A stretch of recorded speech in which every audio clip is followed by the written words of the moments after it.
Из залите на съда. Бракоразводно дело номер 1. Да влезе свидетел номер 1. Ето ма, другару, за я влезнах. Кажете ми име, презиме и фамилия. Поно аз се казвам Крум. Така, презимето? И презиме, и предлете се, то са неизмерено, но се е същото. Ма кой те пита как се казва зими, как се казваш лети, бе? Питам те име, презиме и фамилия. Първо, второ и трето име. Крум Зарков, другара съдия. Така, трето? Трето съм го забрал, да го не помним. Имаше още едно Крум Зарков Дънков.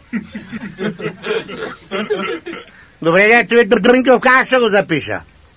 Па да си учил да знаеш да пишеш. Бата огазо съдя да развиш. Бе, ти чуеш се какво говориш, бе? Как можеш да кажеш така? Ти съдебна дала, бе? Айде, де! Слушай сега, ти си извикан за бракоразводно дело. Га си роден? И аз съм се родил по черешово време. Да, брат, черешите, майка ми била по черешите, там е фанал коремо и аз съм изязнал колкото ме гледаш. Бе, година е дата, не знаеш ли, бе? Годината е некъде измежду годините, ама дата ти ще я намериш, защото си поучен. Слушай, бе, ти паспорт нямаш ли, бе?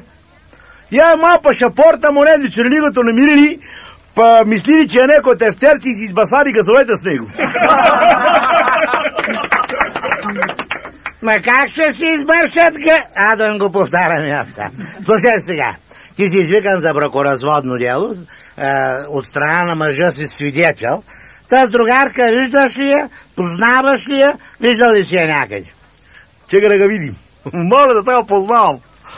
Да знаете, га съм гледал, какво съм се дървил 2 часа, значи е го. Бе, нас не интересува какво си правил, бе. Нас не интересува какво точно си видял. Седим си в гората, другаро съдия, и си цепим дърва. Цепим си дърва, цепим си дърва, цепим си дърва. По едно време усещам, се чуват някакви стъпки. Обръщам се, виждам те тази другарка, с още един се фанали и се прегръщат, се ливат. Прегръщат, се ливат, се прегръщат, се ливат. Сега тръна слетех. Не съм любопитен, ама викам тия мога взема са наебът. Ала, молям се!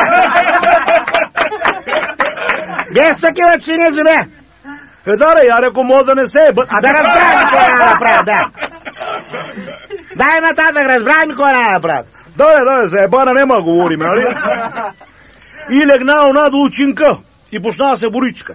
Ту она отгоре, оно доле, она отгоре, оно доле, она отдоле. И по едно време другаро съдия, он като се беше изчервил целият като лимон. Че като си бракнал в гащите, като извади един такова голем кур. Значи казва да им казваш такива цинизми. Ще кажеш културно му, за един член.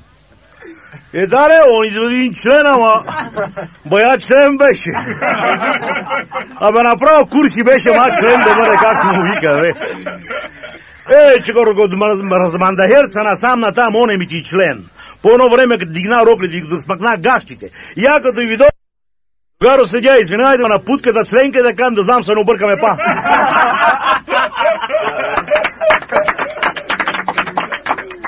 Слушай, Штафана, ще свърля вина на венкади, де. Путка членко, умръси ме и мен, и аз ги каза. Нас не интересува, те съркоплява ли са или не са съркоплява. А те от начало така бая се съркоплява.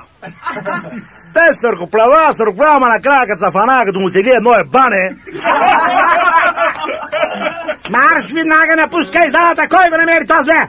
Ма чека, бе, другаро съдия, така си го знаем, така си го говорим.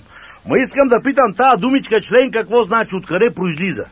Абе, че това дед ти казва, да не го казваш, бе. Дед вика, че го мандаерцал, бе, я било. Абе, ама член курле, бе. Бамо, мамата. Та мене от теке сето за курли ма има, бе. Бе, мамо да бъде, брат.